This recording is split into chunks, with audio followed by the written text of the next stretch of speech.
ଜୟ ବାବା ଧବଳେଶ୍ୱର।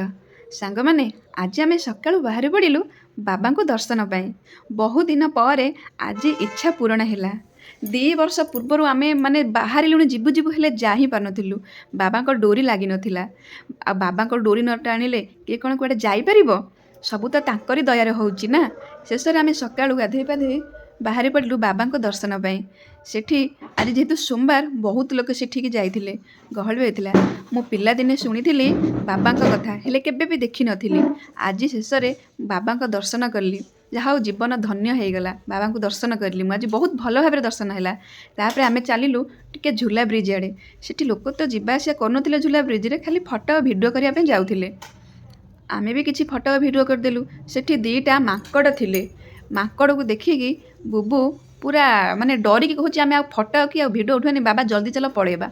ସେଥିରୁ ଆମେ ଫଟୋ କିଛି ଉଠେଇକି ପଳେଇ ଆସିଲୁ। ଆସିଲା ପରେ ବୁବୁ ଦେହରେ ଯେହେତୁ କ'ଣ ଟିକେ ଧଳା ଧଳା ବାହାରିଥିଲା, ବାବାଙ୍କ ଛଡ଼ା ଫୁଲ ଆଣିକି ତାକୁ ଟିକେ ସେଇଟା ଲଗେଇଦେଲି। ଛଡ଼ା ଫୁଲ ତାକୁ ଟିକେ ବାବାଙ୍କ ଲଗେଇ ସାରିଲା ପରେ ବୁବୁ କହିଲା ମୁଁ ଟିକେ ପାଣି ପାଖକୁ ଯିବି। ମୁଁ କହିଲି ପାଣିରେ କେତେ ଜୋରେ ସୁଅ ଆସୁଛି ବାବାରେ, ନଦୀ ବଢ଼ିଛି। ତଥାପି ଟିକେ ପାଣିରେ ଗାଧେଇକି ଗାଧେଇଲୁଣି ତ ଟିକେ ଧୁଆଧୁଇ ହେଇକି ସେଠି ଛିଡ଼ା ହେଇକି ଟିକେ ପଳେଇ ଆସିଲୁ। କେତେ ବର୍ଷ ତଳର ଏ ମନ୍ଦିର, ପ୍ରତ୍ୟେକ ଠାକୁର ହେଉଛନ୍ତି ବାବା। କେତେ ଆସିକି ସେଠି ମାନସିକ କରିକି ଛିଟ ଆଉ ଶଙ୍ଖା ସବୁ ବାନ୍ଧିକି ଯାଇଛନ୍ତି। ଶେଷରେ ଆମେ ଫଟୋ ଭିଡ଼ିଓ କରିକି ଆସିଲୁ। ବୁବୁ ପୁରା ଚାଲି ଚାଲି ହାଲିଆ ହେଇଯାଇଥିଲା। କହିଲା ମୁଁ ଆଉ ଚାଲିପାରିବିନି, ମୋତେ ତମେ କାଖେଇନ। ତାକୁ ଏତେ ବଡ଼ ପିଲାଣି କିଏ କାଖେଇବ? ତା ବାବା ତା ହାତ ଧରିକି ତାକୁ ଟାଣି ଟାଣି ସିଡ଼ି ଉଠେଇକି ଆଣିକି ଆସିଲୁ।